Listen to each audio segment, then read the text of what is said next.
Assalamualaikum warahmatullahi wabarakatuh. Perkenalkan, nama saya Muhammad Zaidan Zaki dari Prodi PAI B semester 3. Saya dari kelompok 4. Di sini saya akan sedikit menjelaskan tentang pengertian pengembangan kurikulum pendidikan agama Islam atau PAI. Kata kurikulum berasal dari bahasa Yunani yang semula digunakan dalam bidang olahraga, adalah kurere, yang berarti jarak tempuh seorang pelari, yaitu suatu jarak yang harus ditempuh dalam kegiatan berlari mulai dari start hingga sampai finish. Pengertian ini kemudian dapat diterapkan dalam bidang pendidikan.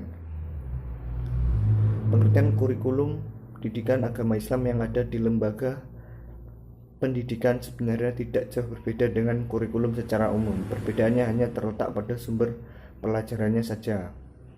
Secara tradisional, kurikulum dapat diartikan sebagai beberapa mata pelajaran yang diajarkan di sekolah, sebagaimana yang diutarakan oleh Abdul Munis dalam bukunya Pembelajaran Agama Islam Berbasis Kompetensi, mengatakan bahwa pengembangan kurikulum pendidikan agama Islam adalah suatu rumusan tentang tujuan, materi, metode, dan evaluasi yang bersumber pada ajaran agama Islam.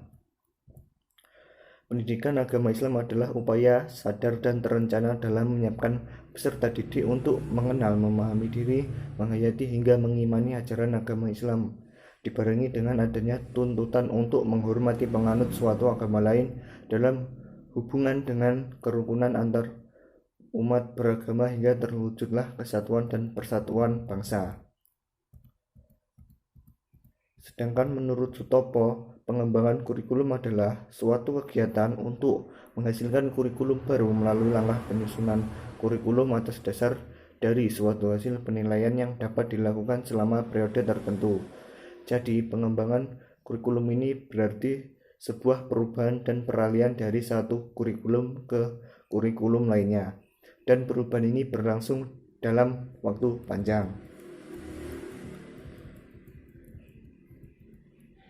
Sedangkan menurut Hamali, pengembangan kurikulum adalah dengan perencanaan kesempatan belajar yang dimaksudkan untuk membina siswa atau peserta didik ke arah perubahan perilaku yang diinginkan dan menilai hingga di mana tersebut telah terjadi pada diri siswa yang bersangkutan.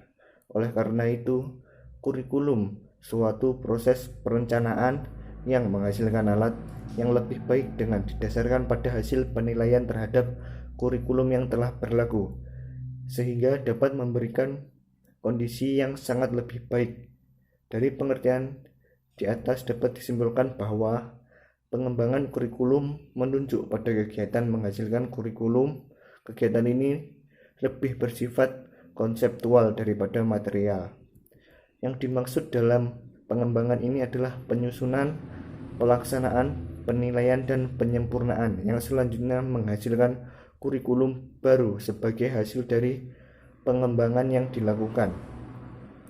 Pengembangan kurikulum pendidikan agama Islam atau PAI yang dapat diartikan sebagai kegiatan menghasilkan kurikulum PAI, proses yang mengaitkan satu komponen dengan komponen lain untuk menghasilkan pendidikan agama Islam yang lebih baik.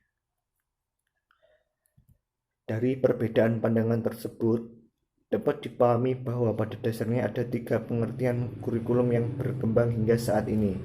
Yang pertama yaitu kurikulum diartikan sejumlah mata pelajaran yang disajikan guru kepada peserta didik guna mendapat ijazah atau naik kelas.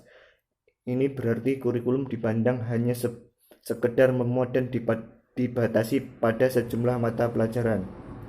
Yang kedua, kurikulum dimaksudkan sebagai sejumlah pengalaman dan kegiatan peserta didik, baik di sekolah maupun di luar sekolah. Di bawah ini tanggung jawab guru atau sekolah. Ini berarti kurikulum mencakup pengalaman dan pengetahuan yang bersumber dari kegiatan-kegiatan peserta didik di dalam dan luar kelas. Yang ketiga, kurikulum adalah sejumlah program pendidikan atau belajar peserta didik yang disusun secara logis dan sistematis di bawah tanggung jawab sekolah atau guru guna mencapai tujuan pendidikan sekolah yang telah ditetapkan. Mungkin cukup sekian yang dapat saya sampaikan. Apabila ada kurang lebihnya, saya mohon maaf yang sebesar-besarnya. Akhirul kata, wassalamualaikum warahmatullahi wabarakatuh.